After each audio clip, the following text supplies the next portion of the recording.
गरीब ठेले वाले की दुख भरी कहानी। एक दिन ठेले पर भार अधिक होने के कारण रामू उसे ठीक से संभाल नहीं पाया और तेज गति से आती ट्रक से भिड़ गया। अगले ही पल उसकी मौत हो गई और उसके पीछे रह गई उसकी पत्नी जानकी और दो छोटे छोटे बच्चे, जिसका नाम गुड्डू और गुड्डी था।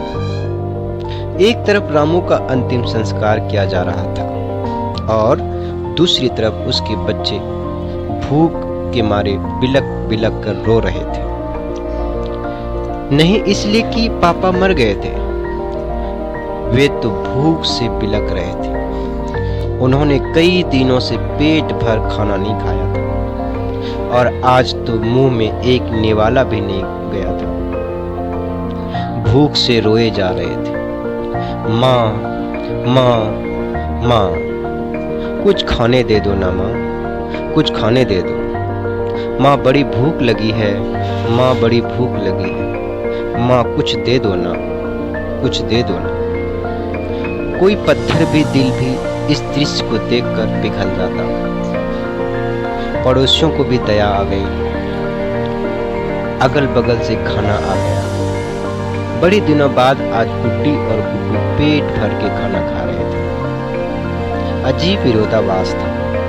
एक तरफ लोग रामू की मौत पर दुख व्यक्त कर रहे थे, वहीं दूसरी तरफ उसके अपने बच्चे बड़े चाव से भोजन कर रहे थे।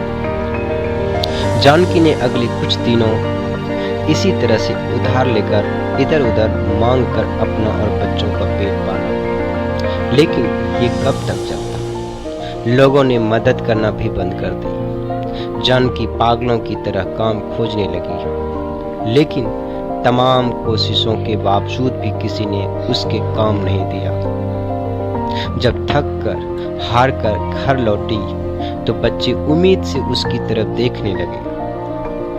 गुड्डू तुतलाती आवाज में, क्योंकि वो बहुत छोटा था, बोला, क्या लाई हो माँ, जल्दी से खिला दो।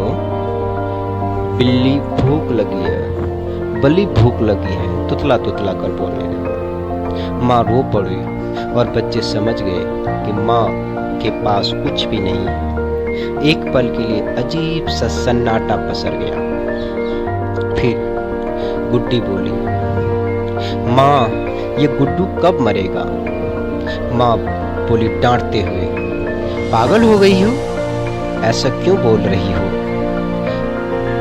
माँ जब पापा मरे थे तो उस दिन हम लोगों ने पेट भर खाना खाया था। गुड्डू मरेगा तो फिर खाना आएगा, आस पड़ोस की पड़ोसी लाके देंगे। इसलिए गुड्डी की बात को सुनकर माँ की आंखों में फटी की फटी रह गई।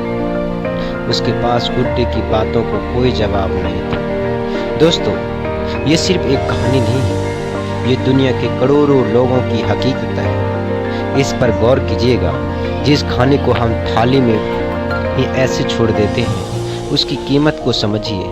बचपन से हमें अन्न का आदर करना सिखाया जाता है, लेकिन चूंकि हमने कभी असल भूख नहीं देखी होती, इसलिए हम उसका आदर करना नहीं जानते हैं और खाना को फेंक देते हैं यूं ही डस्टबिन में। तो आगे से जब भी खाना को डस्टबिन में फेंकें, इस कहानी को याद जरूर रखें।